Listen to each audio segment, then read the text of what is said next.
नमस्कार. Digital agro academy YouTube चॅनलवरती आपणा सर्वांचे मनपूर्वक स्वागत करतो. आपणा सर्वांसाठी अत्यंत महत्त्वपूर्ण अतिशय उपयुक्त अशी माहिती आत्ताच्या व्हिडिओमध्ये घेऊन आलो आहे, जी की राहणार आहे राज्यातील पावसाची मान्सूनची अपडेट. तर अत्यंत आनंदपूर्ण अशी अपडेट या ठिकाणी तुमच्यासाठी घेऊन आलेली आहे, सर्व शेतकऱ्यांसाठी, राज्यातील जनतेसाठी. कारण मान्सूनची जी अपडेट आहे ती यावर्षी सर्वांना सुखावणारी आहे. कारण सर्व जनता जी आहे ती गरमीमुळे, उन्हामुळे त्रस्त झालेली आहे. तसेच शेतकऱ्यांनासुद्धा आता पावसाची चाहूल लागलेली आहे, कारण पेरण्या वगैरे आलेल्या आहेत.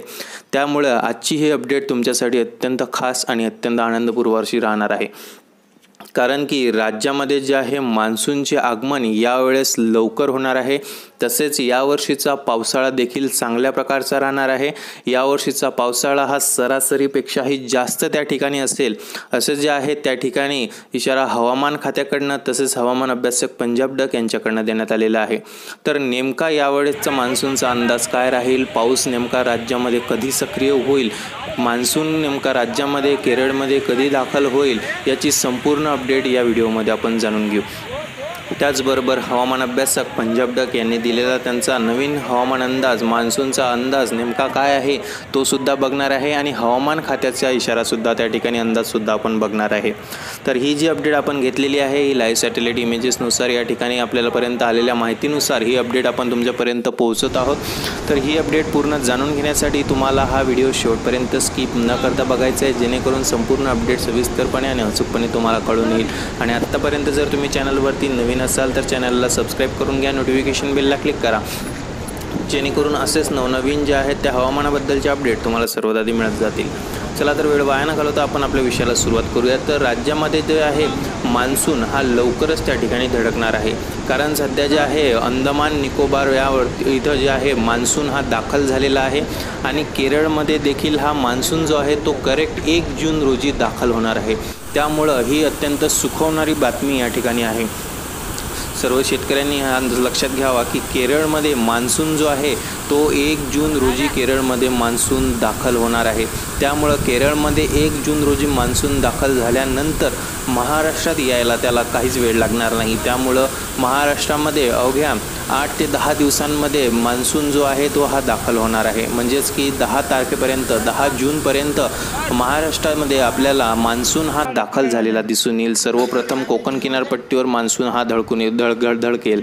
त्यानंतर जे आहे संपूर्ण महाराष्ट्रामध्ये मान्सूनचा प्रभाव आपल्याला बघायला मिळणार आहे. तसेच हवामान अभ्यासक पंजाब डक यांनी दिलेल्या अंदाजानुसार जे आहे 1, 2, 3 आणि 4 जून रोजी देखील महाराष्ट्रामध्ये चांगल्या प्रकारचा पाऊस हा बरसणार आहे. याला आपण मान्सूनपूर्व पाऊस देखील म्हणू शकतो. राज्यामध्ये 1 जून, 2 जून, 3 जून आणि 4 जून रोजी अत्यंत चांगला मुसळधार अशा प्रकारचा पाऊस त्या ठिकाणी बरसेल. अनेक भागांमध्ये या पावसाचा प्रभाव राहील. यामध्ये विदर्भ, मराठवाडा, पश्चिम महाराष्ट्र, कोकणपट्टी या संपूर्ण भागामध्ये या पावसाचा प्रभाव आपल्याला दिसून येणार आहे. तसेच उत्तर महाराष्ट्रातील अनेक भागांमध्ये देखील हा पाऊस सक्रिय असणार आहे. त्यामुळं शेतकऱ्यांनी हा अंदाज लक्षात घेणे गरजेचे आहे की 1 ते 4 जून रोजी महाराष्ट्रामध्ये मोठ्या प्रमाणावर पावसाचे त्या ठिकाणी सरी बरसताना दिसून येतील. हा पाऊस जो आहे वादळी वाऱ्यासह व अत्यंत त्या ठिकाणी मुसळधार अशा प्रकारचा असणार आहे. पूर्व विदर्भातील नागपूर, भंडारा, गोंदिया, गडचिरोली, पश्चिम विदर्भामध्ये अमरावती, अकोला, बुलढाणा, वाशिम, यवतमाळ, अमरावती, अचलपूर, जळगाव, जामोद, संग्रामपूर, तेल्हारा हा जो संपूर्ण भाग आहे या भागामध्ये देखील मध्यम स्वरूपाच्या पावसाचा प्रभाव 3-4 तारखेला दिसून येईल. त्यानंतर मराठवाड्यामध्ये देखील आपल्याला हिंगोली, परभणी, नांदेड, त्यानंतर धाराशिव, लातूर, बीड, जालना, छत्रपती संभाजीनगर या परिसरामध्ये आपल्याला वातावरणामध्ये थोडा बदल दिसून येईल व पावसाचा प्रभाव जास्त नसेल, मात्र मध्यम स्वरूपाचा पाऊस, काही ठिकाणी रिमझिम अशा प्रकारचा पाऊस बरसताना दिसून येईल. कोकणामध्ये मात्र रत्नागिरी, सिंधुदुर्ग, सावंतवाडी, दापोली, रायगड या परिसरामध्ये पावसाच्या सरी बरसताना दिसून येतील. तसेच मध्य महाराष्ट्रामध्ये सातारा, सांगली, सोलापूर, कोल्हापूर, पंढरपूर या भागामध्ये मुसळधार अशा प्रकारचा पाऊस त्या ठिकाणी असणार आहे. या भागामध्ये सर्वाधिक पावसाचा प्रभाव आपल्याला त्या 4 दिवसांमध्ये बघायला मिळेल. त्यानंतर पुणे नगर परिसरामध्ये पावसाच्या रिमझिम सरी बरसताना दिसून येतील. मुंबई, पालघर, ठाणे हा जो परिसर आहे या परिसरामध्ये ढगाळ वातावरण दिसून येईल व काही प्रमाणात पावसाच्या सरी दिसून येतील. तसेच जे आहे उत्तर महाराष्ट्रामध्ये नाशिक, इगतपुरी, त्र्यंबकेश्वरचा जो भाग आहे या परिसरामध्ये देखील आपल्याला हलक्या स्वरूपाचा पाऊस दिसून येईल. त्यानंतर धुळे, नंदुरबार, जळगाव, खान्देश ढगाळ वातावरणाचा परिणाम दिसून येईल. मोठा पाऊस या ठिकाणी सक्रिय नसेल. तर अशा प्रकारे जे आहे 1, 2, 3 व 4 जून रोजी पावसाची अपडेट असणार आहे. या 4 दिवसांमध्ये राज्यातील अनेक भागांमध्ये मुसळधार अशा प्रकारचा पाऊस बरसेल आणि त्यानंतर 9 ते 10 जूनपर्यंत मान्सून जो आहे हा महाराष्ट्रामध्ये त्या ठिकाणी धडकणार आहे।